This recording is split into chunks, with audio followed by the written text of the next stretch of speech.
verse 6, mula naman kay Haring David hanggang sa naging bihag ang mga taga-Juda sa Babylonia. Again, no, ang mga na-divide kasi yung kingdom ng Israel. Nagkaroon ng Northern Kingdom at saka nagkaroon ng Southern Kingdom.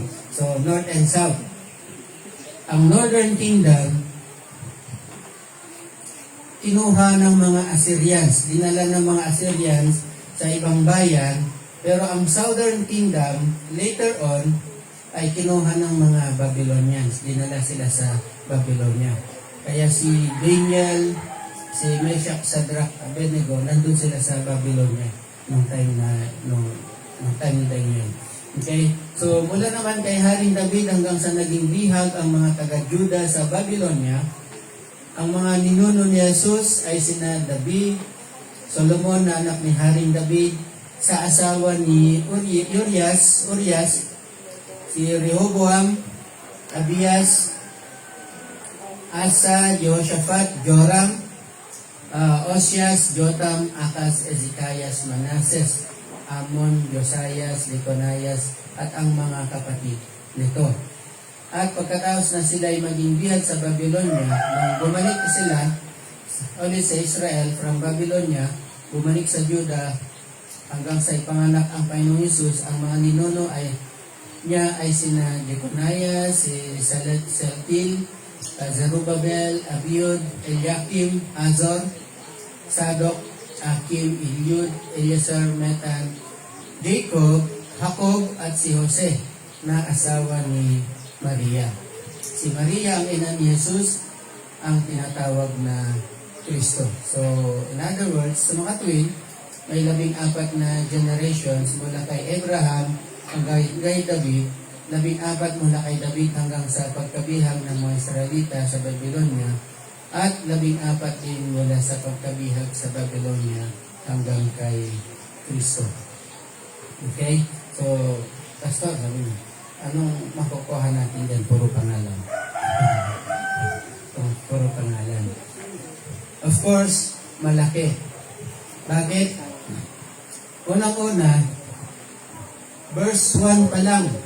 Okay, verse 1 pa lang, ang sabi ni Matthew ay, ito ang salinlahi o ito ang talaan ng mga ninuno Jesus mula sa angkan ni David na mula naman sa lahi ni Abraham. Okay?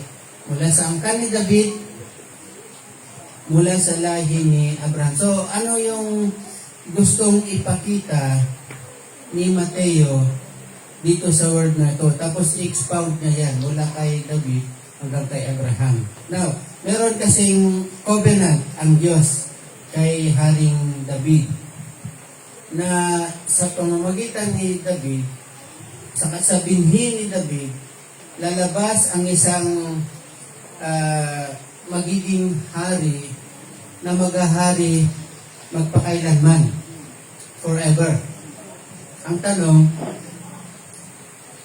yung mga namumuno ba sa Israel ngayon, saang lahi yun nagmula? Halimbawa si Netanyahu, di ba? Clear ba yung lineage niya kung siya ba ay mula sa lahi ni ganito, ganyan? Hindi na, di ba?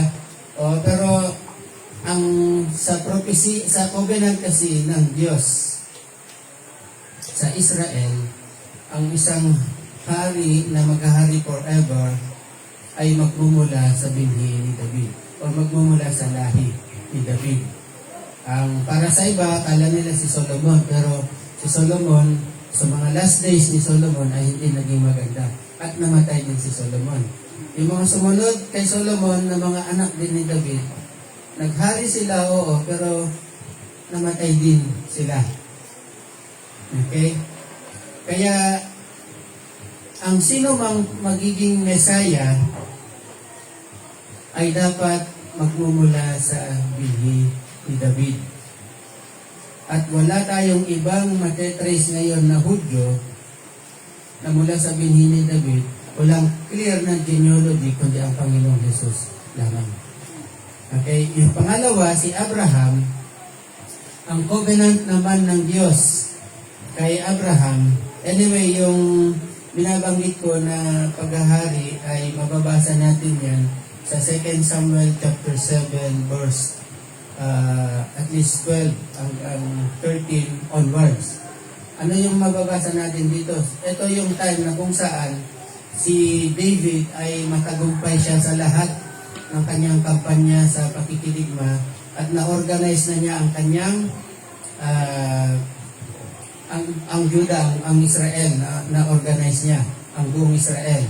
So, habang nagpapahinga siya, naisip niya na ang ganda ng palasyo ko, sabi niya, pero ang Panginoon, tabernacle, yung kanyang, kasi sa harapan ng templo, palasyo ni David, ang tabernacle. Alam niyo tabernacle? Yung tent lang, tolda. Nandoon ang Ark of the Covenant, nandoon din yung doon nagsasamba ang mga Hudyo. Kaya sabi niya, papagawa ko ng templo ang Diyos. Diba? So, sinangguni niya ito kay Prophet Nathan. At ang sabi ni Nathan, sige, Panginoon, sige, mahal na hari, sabi niya, gawin mo kung ano yung nilalaman ng puso mo. Pero later on, nangusap ang Diyos kay Prophet Nathan, ang sabi niya, punta ka kay David, sabihin mo, hindi siya ang magtatayo ng templo. Bakit? Kasi may bahid na dugo yung kanyang kamay. Ibig sabihin, punong-puno ng pakikidigma ang buhay ang pag-ari ni Haring David. Ang sabi niya, ang anak mo ang magpapatayo ng templo. Pero meron din siyang sinabi na magmula sa binhi mo, magmula sa seed mo, ay lalabas ang isang hari na maghahari kailanman, forever.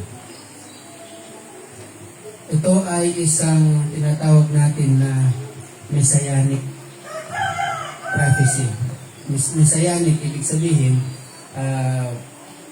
pagbibigay ng pangako na mayroong darating na tagapagligtas. Okay. Pangalawa ay si Abraham. Bakit naman trinace ni Matthew hanggang kay Abraham? Kasi si Abraham, meron din covenant ang Diyos kay Abraham na ang sabi niya, mula sa binhi mo, pagpapalain ang lahat ng bansa. Okay, sa Genesis chapter 12. Okay, ito naman ang covenant ng Diyos kay Abraham. So, ano yung tinitingnan natin? Anong ibig sabihin ng mula sa lahi ni David, mula sa lahi ni Abraham? In other words, walang ibang pwedeng maging Mesaya, walang ibang tao, kahit na Hudyo man siya, pag sinabi niyang ako yung Mesaya, dapat patunayan niya na siya ay mula sa lahi ni David at mula sa lahi ni Abraham. Ngayon, may mga nag-claim, Pilipino, sabi niya, ako ang anak ng Diyos. Kulong. Meron ding mga Koreano, sabi nila, ako yung Mesaya. Merong Amerikano, ako yung Mesaya. Pero, ang tanong, anong lahi ka ba? Yan. Saan ka nagmula na lahi? Ano yung genealogy mo? Diba? Ang Panginoong Hesus lang ang mayroong klarong genealogy doon sa na tinutukoy ng Diyos sa kanyang mga covenants. Okay. Ang Panginoong Hesus, malinaw na mula sa binhi ni David. Ang Panginoong Hesus ay malinaw na mula kay Abraham. In other words, qualified siya na tagapagligtas. Qualified siya na Messiah. Okay? So ngayon, isa-isahin yung mga genealogy niya magmula kay Abraham hanggang kay Jacob. Okay? Mula kay Jacob, yung 12 tribes. At doon sa 12 tribes ay ang Judah. Dahil sa Judah, nagmula si Haring David. Now, ang ating titingnan is, maliban yan sa kay David at Abraham, kung mapapansin nyo, sa genealogy po talaga ng mga Israelita, ng Israel, wala po talagang sinasama na babae sa genealogy. Puro lalaki. Bagaman ang nanganganak ay babae. Kasi sabi niya, si Joram, anak ni ganito. Okay. Hindi naman, halimbawa si Boaz, anak niya si Jesse. Hindi naman siya yung nanganak eh. Si Ruth, di ba? Pero hindi nila tinatala talaga yung mga babae. Ang kagandahan dito sa ginawa ni Matthew na genealogy sa linlahi ng Panginoong Hesus ay may mga isinama siyang mga babae. At alam niyo ba, ang mga babae nito na sinama niya, merong mga questionable na karakter. Bakit? Halimbawa, ito yung 4 na babae. Si Tamar, si Rahab, si Ruth, at saka si Bathsheba. Yung asawa ni Uriah, na isa sa mga sundalo ni David, ang kanyang asawa ay si Bathsheba. Okay? And then of course, panglima si Maria, si Mary. Pero ang titingnan natin yung 4, si Tamar, si Rahab, at saka si Ruth, at saka si Bathsheba. Una si Tamar. Sino ba si Tamar? Si Tamar ay napangasawa siya ng anak ni Judah. Okay, si Judah, meron siyang 2 anak, si Perez at saka yung binanggit dito. Okay, si Perez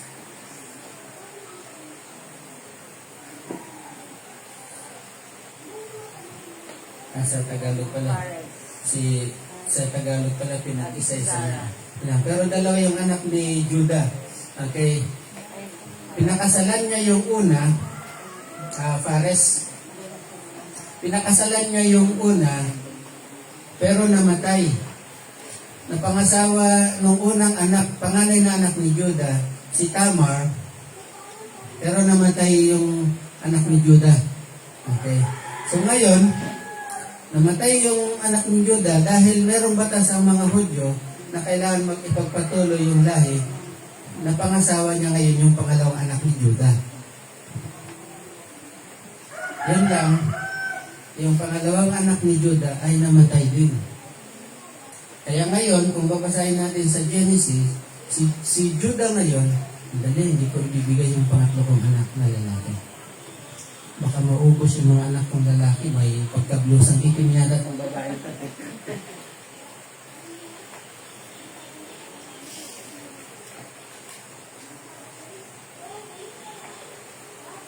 Reserve ko talaga yung material.